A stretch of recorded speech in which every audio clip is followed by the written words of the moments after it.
welcome to the Axis, your go-to spot for health, fun, and community. So today I'm going to show you how to pace for your spring semester and also show you some fun social opportunities.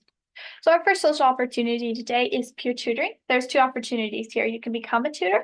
We would love to have you join us. And then there's also the ability to come to tutoring. It's 100% confidential and we can help in all subjects that are there.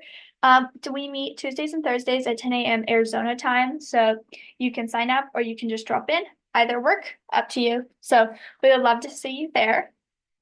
And then our second opportunity is Sparky Speakers. It is the debate club.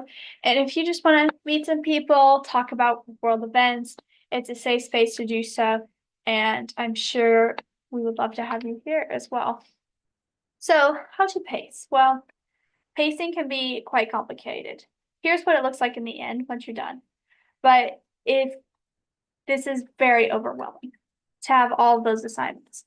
Well, the first thing to get started for using a spreadsheet is it'll be completely blank when you access it. So all you have to do is enter your semester start date in this format of month, day, year.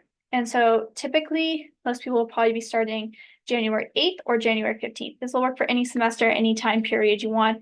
So this is what I've had it set at. And then the end date is the end of the official end for the spring semester is May 18th. But if you have a different end date, completely feel free to edit that and get that all ready because that is the calendar here for ASU prep. So it might be a little bit different at Global, but this is also on our website under school calendars. It's a very helpful resource to see holidays that ASU observes. So our beginning to get this is the first step in this process is to put your start date, your end date, and then any holidays. So this is spring break for ASU prep. So if any other holidays, you just keep going down on this row and you add any days you don't work. It already includes weekends. So our next step in this is to add the courses you are planning on taking and all of the assignments. So I prefer to go into modules because something might not be graded yet, it'll still be influential in doing the assignment. So I would go into modules and then you're going to select everything. So I have selected a demo class here, and this class is one in CloudSpace. And so I just copied it and pasted it into this Google Sheet. And so it'll be 66 assignments. So then you're going to add 66. Some classes are a lot less than this. Some can be 20, some can be 80.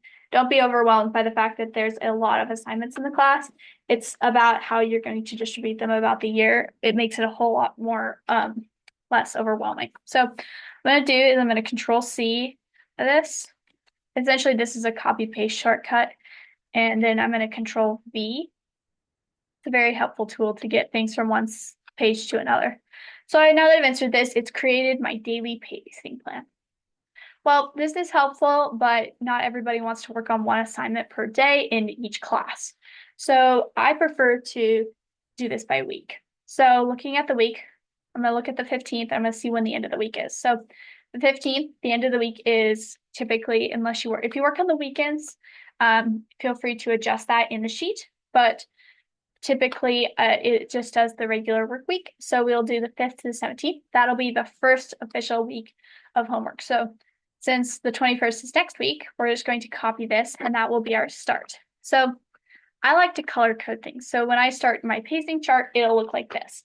And this will be one class, and then I can have another class of something else, and then another class, and it keeps it very organized so that, say, go like this. I'm just going to copy the same assignments.